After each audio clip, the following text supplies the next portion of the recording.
अस्सलाम वालेकुम। आज हमने बात करनी है टाइप्स ऑफ कॉन्स्टिट्यूशन की। कल हमने पढ़ा था द मीनिंग ऑफ कॉन्स्टिट्यूशन, जिसमें हमने ये समझा था कि जो ये कॉन्स्टिट्यूशन है ये set of rules and regulations होता है according to which a country is governed. आज हमने बात करनी है what are the types of constitutions, और वी कैन से कि जो पूरी वर्ल्ड की कंट्रीज है इनके अपने अपने कॉन्स्टिट्यूशन है and they have different constitutions. तो कल एक बात मैंने आपको बोली थी कि जो ये कॉन्स्टिट्यूशन है ये हमें समझाता है द फॉर्म्स ऑफ गवर्नमेंट। एक मुल्क में किस किस्म की गवर्नमेंट है, कौन सी फॉर्म की गवर्नमेंट है, तो वही आज हम यहाँ समझने वाले हैं। याद रखिए, जिस मुल्क में जिस किस्म की गवर्नमेंट होगी वहां पे वैसा ही कॉन्स्टिट्यूशन होता है। फॉर एग्जाम्पल, अगर हम रिटन और अनरिटन कॉन्स्टिट्यूशन को देखेंगे, जो ये सारे इधर लिखे हैं, these are the types of constitution: written and unwritten, rigid and flexible, federal and unitary, parliamentary and presidential, republic and monarchical, political and legal. These are the six main types of constitutions। तो इनको एक एक करके पढ़ना है। पहले समझेंगे what is a written constitution and what is unwritten constitution। देखिए, जो ये written constitution होता है, written constitution as the name indicates the constitution which is written, एक ऐसा constitution जो लिखा गया हो। मिसाल के तौर पे अगर हम बात करेंगे द कॉन्स्टिट्यूशन ऑफ इंडिया, जो ये कॉन्स्टिट्यूशन ऑफ इंडिया है ये रिटन है। रिटन कैसे हैं? बिकॉज इसके लिए हमारे पास प्रूफ है कि जो इंडिया का कॉन्स्टिट्यूशन है ये कॉन्स्टिट्यूएंट असेंबली ने बनाया है, जिसको बनाने में 2 साल 11 महीने और 18 दिन लग गए। सो ये हमारे पास एक प्रूफ है। नॉट ओनली दिस, हमारे पास और एक प्रूफ इसका है कि व्हेन वी से the constitution of India was enacted on 26 जनवरी 1950। तो यहां पे हमें यह समझ आता है कि जो द कॉन्स्टिट्यूशन ऑफ इंडिया है ये रिटन है। अगर ये रिटन ना होता, फिर हम नहीं कहते कि इसको बनाने में इतना टाइम लग गया, फिर हम नहीं कहते कि ये तैयार हुआ था 26 नवंबर 1949 को। ये सारी बातें हम नहीं कहते। तो the constitution of India is written. So written constitution वो होता है जो लिखा गया हो। और उसके बाद अगर देखा जाए जो अनरिटन कॉन्स्टिट्यूशन है, देखिए unwritten constitution actually it is based on the traditions, it is based on the history, but some of the portions of unwritten constitution are also written. जो अनरिटन कॉन्स्टिट्यूशन है इसमें भी कुछ ऐसे पोर्शंस है, कुछ डॉक्यूमेंट्स होते हैं जो रिटन होते हैं, बाकी जो इसमें कानून होते हैं वो एज कस्टम्स या एज ट्रेडिशंस होते हैं। तो और एक चीज इधर है कि जो ये अनरिटन कॉन्स्टिट्यूशन होता है ये किसी एक सिंगल डॉक्यूमेंट में फ्रेम नहीं होता है। जैसे जो रिटन कॉन्स्टिट्यूशन होता है ये एक ही सिंगल डॉक्यूमेंट में फ्रेम होता है, बट अनरिटन कॉन्स्टिट्यूशन के डिफरेंट डॉक्यूमेंट्स होते हैं, depends upon the historical background. So this is the difference between written constitution and the unwritten constitution.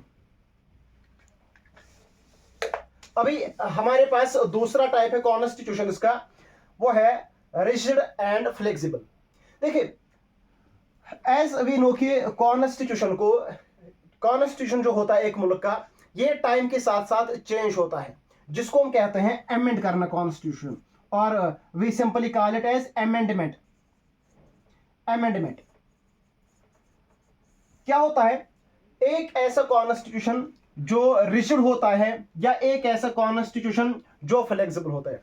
एक बात यहां पे खास कर हमें याद रखनी है, जो कॉन्स्टिट्यूशन फ्लेक्सिबल होता है उसको अमेंड करना बहुत इजी होता है।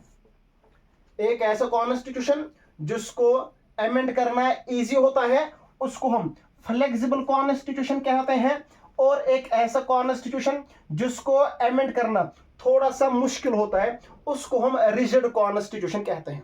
मिसाल के तौर पे दुनिया में कई कॉन्स्टिट्यूशन ऐसे ऐसे हैं जिनको अमेंड किया जाता है सिंपल मेजॉरिटी से। सिंपल मेजॉरिटी का मतलब जितने भी पार्लियामेंट में या जितने भी लेजिस्लेचर में मेंबर्स होते हैं उनमें से आधे से ज्यादा अप्रूव करनी चाहिए तो पार्लियामेंट अमेंड हो जाता है। मिसाल के तौर पे अगर if there are 99 members in the parliament और we can say if there are 100 members in the parliament, तो सिंपली 100 में से 100 को अगर डिवाइड बाई 2 करेंगे, 100 को अगर डिवाइड बाई 2 करेंगे तो 50 आएगा। मतलब कि एक ऐसा कॉन्स्टिट्यूशन जो फ्लेक्सिबल होता है उसमें से मेंबर्स जो 50% प्लस होते हैं वो अप्रूव करने चाहिए, तब जाके एक फ्लेक्सिबल कॉन्स्टिट्यूशन अमेंड होता है। लेकिन जो एक कॉन्स्टिट्यूशन जो रिजिड होता है उसको कम से कम 66% मेंबर्स का अप्रूवल चाहिए, तब जाके एक रिजिड कॉन्स्टिट्यूशन अमेंड होता है। तो सिंपल फ्लेक्सिबल कॉन्स्टिट्यूशन अमेंड होता है जब हमें सिंपली 50% से ज्यादा मेंबर्स माने, नॉट ओनली 50% बट 50% से ज्यादा। लेकिन जो एक रिजिड कॉन्स्टिट्यूशन होता है इसके लिए आपको चाहिए एक 66% जो मेंबर्स है उनका अप्रूवल, और इवन सम रिजिड कॉन्स्टिट्यूशंस ऐसे हैं जिनको आधे से ज्यादा स्टेट्स का अप्रूवल भी चाहिए। सो this is rigid and flexible constitution. I hope कि आपको रिटन और अनरिटन एंड फ्लेक्सिबल और दिस रिजिड कॉन्स्टिट्यूशन समझ आए होंगे। अभी हमने बात करनी है the third type of constitution. Constitution का जो तीसरा टाइप है that is federal and unitary. Federal constitution and unitary constitution. देखिए जो ये फेडरल कॉन्स्टिट्यूशन है ये क्या होता है? फेडरल कॉन्स्टिट्यूशन एक ऐसा मुल्क जहां पे डिवीजन ऑफ पावर्स होता है, एक ऐसा मुल्क जहां पे डिवीजन ऑफ पावर्स होता है। A country where the powers are divided, a state where the powers are distributed among the levels of government। For example अगर गवर्नमेंट की दो लेवल्स ली जाए, एक है सेंट्रल लेवल और दूसरी होती है state level. These are the two levels of government.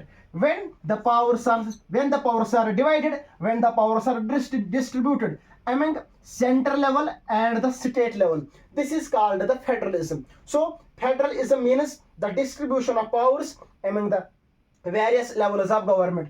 A country where the powers are divided, एक ऐसा मुल्क जहां पे पावर्स को डिवाइड किया जाता है, तो समझना वहां पे फेडरल कॉन्स्टिट्यूशन है। एक ऐसी कंट्री जहां पे सारे पावर्स सेंट्रल गवर्नमेंट के पास हो, एक ऐसी कंट्री जहां पे सेंट्रलाइजेशन ऑफ पावर्स हो रही हो, वहां पे यूनिटरी कॉन्स्टिट्यूशन होगा। मिसाल के तौर पे अगर बात करेंगे कनाडा की, जो कनाडा है, कनाडा में डिस्ट्रीब्यूशन ऑफ पावर्स होता है। कनाडा में आधे पावर्स, कुछ पावर्स सेंट्रल गवर्नमेंट के पास भी है और कुछ पावर्स स्टेट गवर्नमेंट के हाथ में भी है, तो वहां पे फेडरल कॉन्स्टिट्यूशन है। और इसी के साथ साथ अगर बात करेंगे चाइना की, जो चाइना है, चाइना में खाली जो सारे पावर्स है वो सेंट्रल गवर्नमेंट को दिए गए हैं। मींस स्टेट गवर्नमेंट इसके ये पावर्स नहीं है। स्टेट गवर्नमेंट जो है ये पावर्स डिवाइड नहीं हुए हैं। All the powers are vested in the hands of central government. It means where the powers are in the hands of only central government, there is unitary constitution. तो in simple words, federal constitution and unitary constitution. Federal constitution में powers को divide किया जाता है among the levels of government, and unitary constitution में powers को divide नहीं किया जाता among the various levels of government। और उसके बाद अगर बात करेंगे पार्लियामेंट्री और प्रेसिडेंशियल, फिर रिपब्लिक और मोनार्किकल, फिर पॉलिटिकल और लीगल। देखिए जो ये पार्लियामेंट्री कॉन्स्टिट्यूशन होता है और जो प्रेसिडेंशियल कॉन्स्टिट्यूशन होता है, पार्लियामेंट्री कॉन्स्टिट्यूशन एक ऐसा कॉन्स्टिट्यूशन है जहां पे दो एग्जीक्यूटिव होते हैं। याद रखिए, पार्लियामेंट्री कॉन्स्टिट्यूशन एक ऐसा कॉन्स्टिट्यूशन है जहां पे दो एग्जीक्यूटिव होते हैं। एग्जीक्यूटिव यहां बोले तो द हेड्स, ठीक है। तो पार्लियामेंट्री कॉन्स्टिट्यूशन एक ऐसा कॉन्स्टिट्यूशन है जहां पे दो एग्जीक्यूटिव होते हैं। एक होता है रियल और दूसरा होता है नॉमिनल। एक होता है काम के लिए और दूसरा होता है नाम के लिए। जो नाम के लिए होता है उसको हम नॉमिनल कहते हैं, और जो रियल होता है उसको हम जो हकीकी होता है द रियल हेड, ठीक है। तो these are the two executives in a parliamentary government. For example, in India there is parliamentary government, means there are two executives, one is real and second is nominal. तो अगर India की बात करेंगे, यहाँ पर रियल एग्जीक्यूटिव है prime minister and nominal executive है president, ठीक।